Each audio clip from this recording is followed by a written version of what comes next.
The Immortal Hulk vs. Lobo. This is officially the first matchup in which I fear the Immortal Hulk against another powerhouse. I have already made Hulk vs. Lobo, but in this video I am going to shed more light on the Immortal Hulk persona in specific.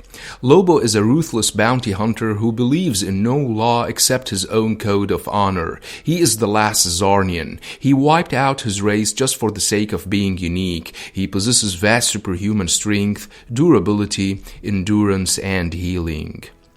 His abilities, however, vary depending on different interpretations, as he has been targeted by inconsistency. Sometimes he is depicted as barely stronger than a human, and sometimes his abilities exceed even those of Superman. In the Adventures of Superman number 464, a heavily drunk Lobo enters the Fortress of Solitude uninvited. When Superman shows up, he asks Lobo to leave immediately. The confrontation, however, was escalated when Superman claimed that he would be too fast for Lobo to punch him.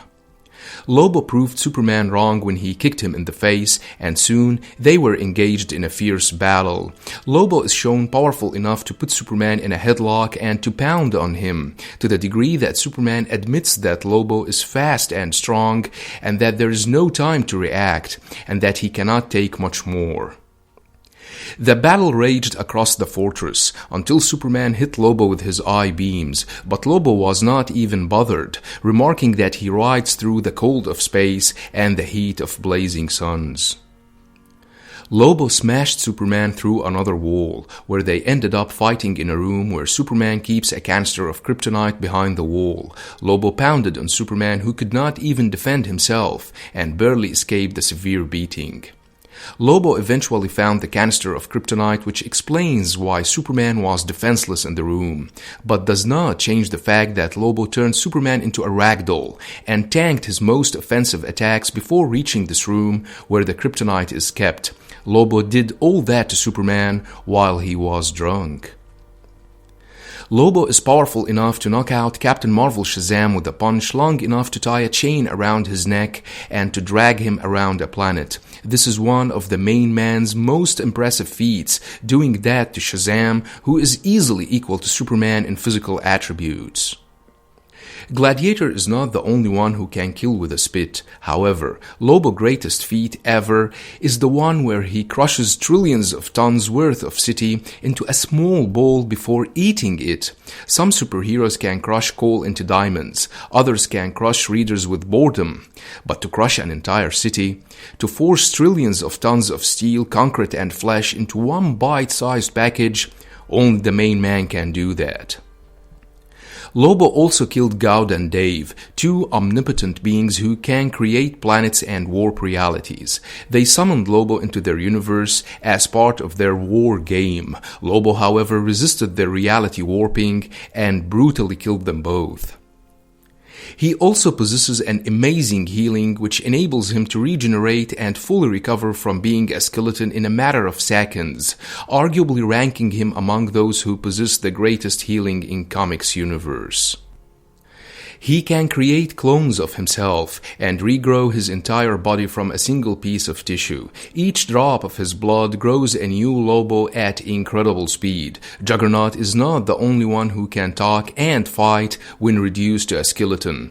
Lobo also can do that, and it does not bother him at all. The DC 52 Lobo with the leaner physique also presented some insane feats of healing that rival those of Deadpool. When Lobo was possessed by the Black Power Ring, which was burning away his emotions, he just bit and cut his finger off, only to regenerate and grow a new one in a matter of panels. In the Justice League vs. the Suicide Squad run, Max Lord mind controls Lobo, who shows some insane feats of healing, taking some serious blasts that caused him severe damage, but his healing immediately kicked in, and he was able to regenerate the damage done.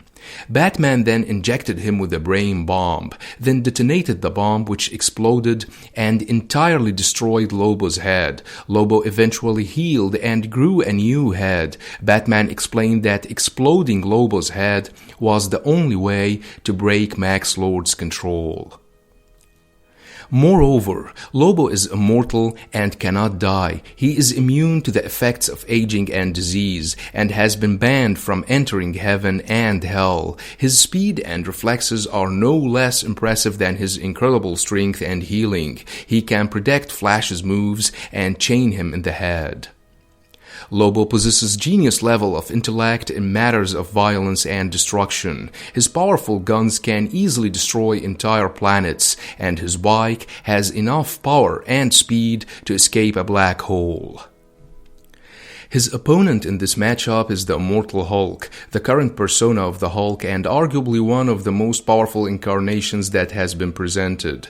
When the Elder known as the Challenger resurrected the Hulk to collect the last Paramoid in the game against the Grandmaster, Hulk was shown powerful enough to defeat some of the most powerful beings in the Marvel Universe, including Hercules, Jane Foster Thor, and Rogue. In addition to the basic abilities the Hulk has, including his potential to limitless strength and the fact that he grows stronger than matter, the Immortal Hulk is shown capable of absorbing radiation, as he did with Robert Maverick Red Hulk when he drained him of all the gamma power. Some may say that the Hulk has always been able to do that, but it was new to see him doing that just by touching his opponent. Al Ewing emphasized the fact that this Hulk is undying. Banner has always tried to shoot himself to get rid of the Hulk, but the Hulk has always been faster and saved his life. With the Immortal Hulk, Banner gets shot in the head and dies until sunset, the time of the Immortal Hulk to come out.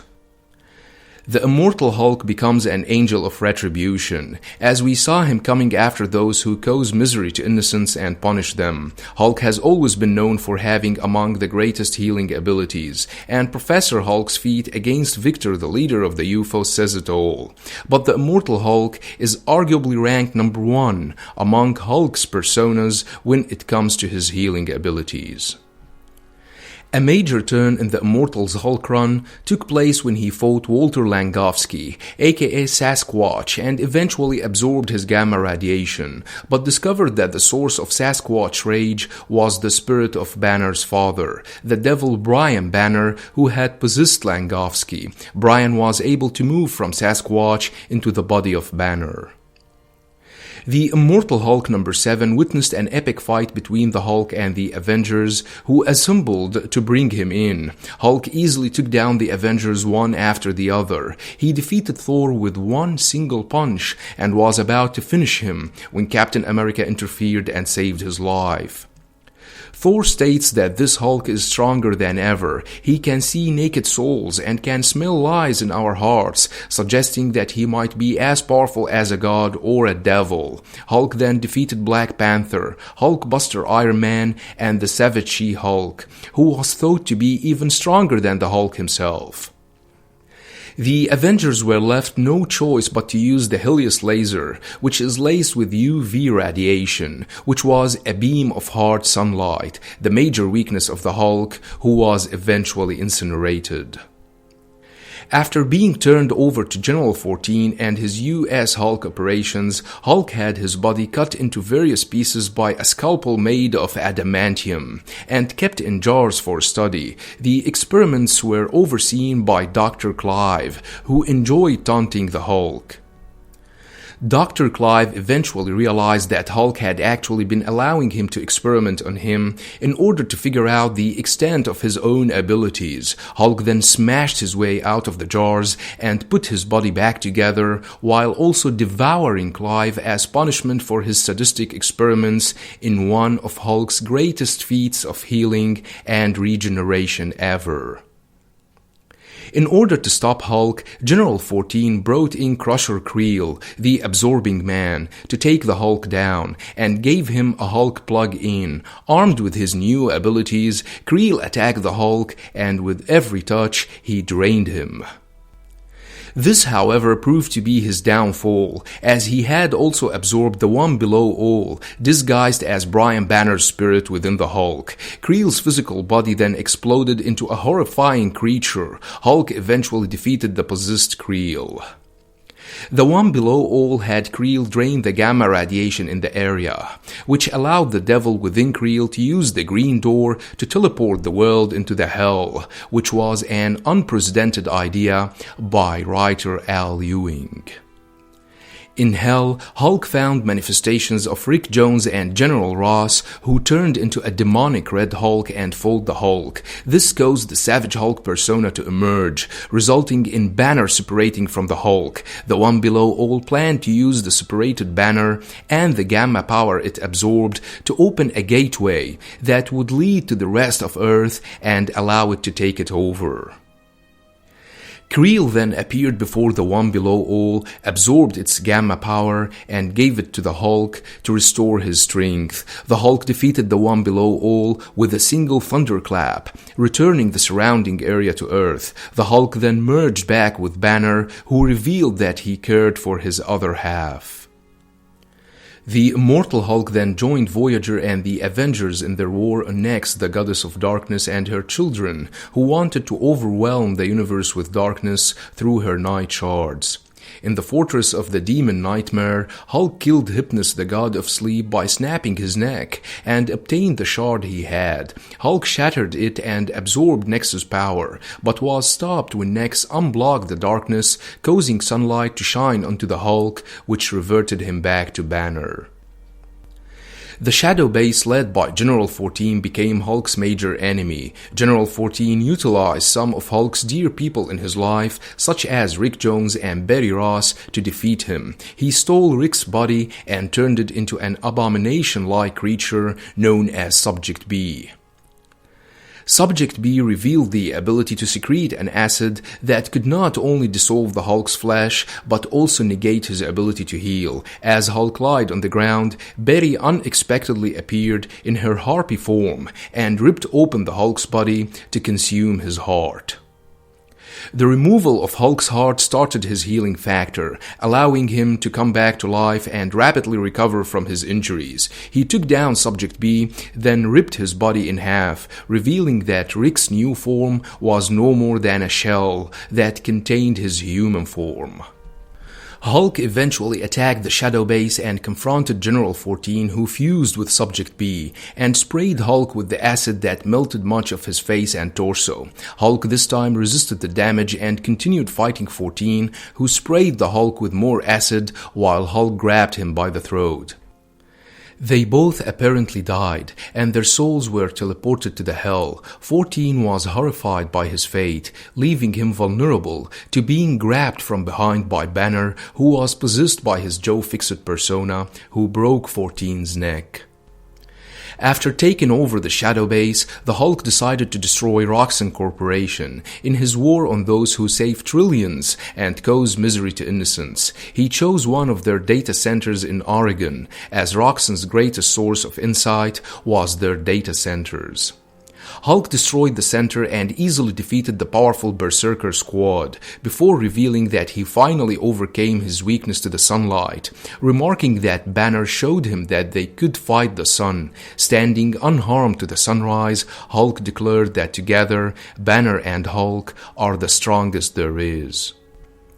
Although incredibly powerful with insane healing, the Immortal Hulk is not invincible. In the Hulk Variants 3 issues run, which was written by Greg Pak, Banner planned to take other gamma-powered beings off the table, and confronted Weapon H.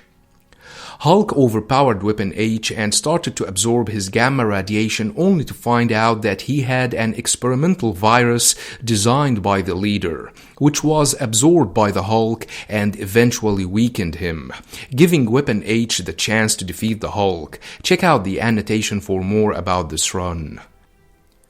When Cletus Cassidy was resurrected as the Dark Carnage and came after every single former host of the symbiote to collect their codexes in order to awaken Null, the god of symbiotes, the Venom symbiote separated from Eddie Brock and bonded to the Hulk in order to fight Dark Carnage.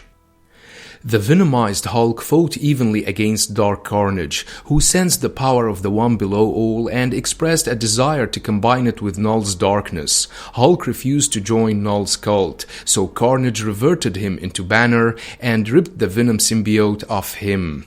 I believe that Hulk could have fared better without the symbiote. Although the Hulk is known for being immune to mind control, as we saw when he resisted the mind control of Professor X, Emma Frost, and Doctor Strange during the World War Hulk event, the Immortal Hulk was controlled by the Puppet Master, who used him to attack the Thing and his wife Alicia on their honeymoon, cause the Puppet Master was angry that his daughter Alicia decided to marry the Thing against his will. Hulk severely beat the Thing, but with encouragement from his sweetheart, the Thing delivered a powerful blow that knocked out the Hulk and destroyed the Puppet Master's control, shattering his arm in the process and knocking him out for a week afterwards. The Hulk awakened and left before the rest of the Fantastic Four arrived, and arguably could have finished the unconscious Thing if he wanted to. Not taking anything away from the Thing, but I believe that the Hulk was severely depowered for the plot's needs. So all in all, both Hulk and Lobo cannot die. The main man is banned from entering heaven and hell, and Hulk can teleport from Earth to hell and back through the green door. It's worth mentioning that the Immortal Hulk's healing is greater than his overall endurance and durability. He has been incinerated by the Avengers and got his organs and limbs sliced into pieces, and has been melted by Subject B acid and got his heart eaten by Harpy. All that to show how incredible his healing is, adapting with being immortal and undying. The battle between the two would destroy worlds and rip realities apart. Lobo at his best turned Superman into a punching bag and killed omnipotent beings, while this Hulk is powerful enough to turn Hercules, Jane Foster Thor, and Rogue into puppets, and to fracture Thor's skull with a punch, without forgetting that he defeated the One Below All and forced him to retreat with a thunderclap. The Immortal Hulk number 25 witnessed the appearance of the cosmic Hulk known as the Breaker of Worlds. In the far future, Banner becomes possessed by the One Below All and kills Mr. Immortal, Franklin Richards, and Galactus before devouring the sentience of the cosmos. In the far future, Al Ewing reveals that the Hulk becomes a god of death who destroys planets and wipes out realities. This Hulk is powerful enough to crush stars with his bare hands and would be too much for Lobo to handle. Nevertheless, I still do not understand how Lobo managed to crush a whole city into a small ball before eating it. Hope you liked the video. Don't forget to subscribe, share, and like. Thanks for watching and Happy New Year to you all.